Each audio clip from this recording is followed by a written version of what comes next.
I'm here at Russell's on Macklind in St. Louis, and I'm here with Russell King, the chef owner.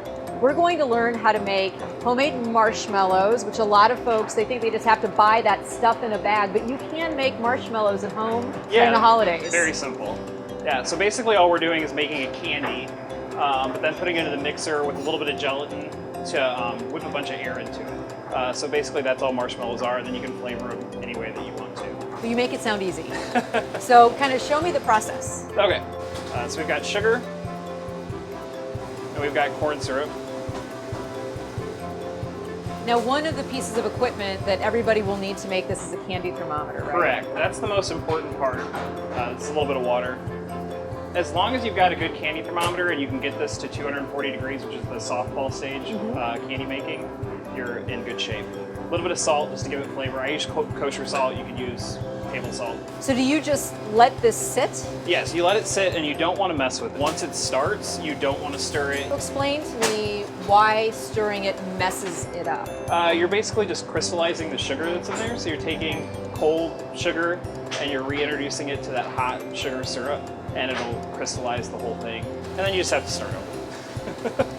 Is this where you would add flavorings, or would you add that when it's being whipped? We'd add the flavorings when it's being whipped. Okay. But you can add extracts, you can add different oils and things like that to it while it's whipping. It's just so different. The texture's different, the flavor's different when you make it yourself. Yeah.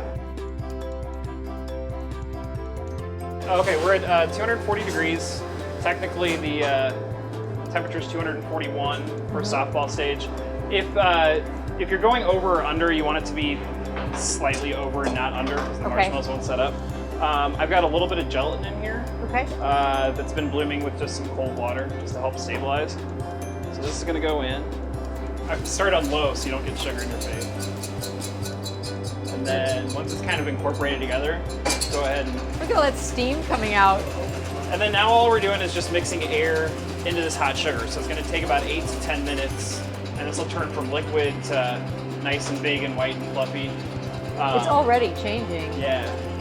And then once it about doubles in size and this bowl cools down a little bit, we'll add the vanilla to it. You can add bourbon to them, or rum, or espresso. Instead of the vanilla? I do it with the vanilla. With vanilla, yeah. Okay. So the marshmallow is done.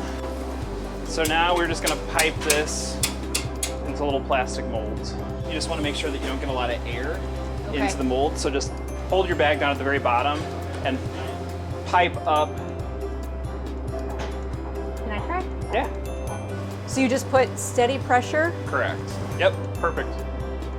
So then we're just gonna take these candy sticks and right in the center. They need probably about 2 hours to set up. If you have time to let them sit out overnight, that's the best. Now that these are set up, they're ready to dip. So this is like the moment of truth.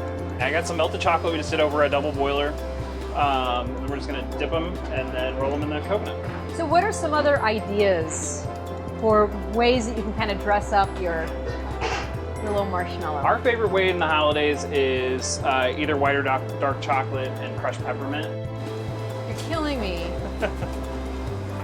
That's gorgeous. Thank you. I'm speechless. I just want to eat it and have a really like dark cup of coffee with it. It'll like really balance it out. Yeah. Yay. All right, we should cut the camera so we can eat. Sounds good.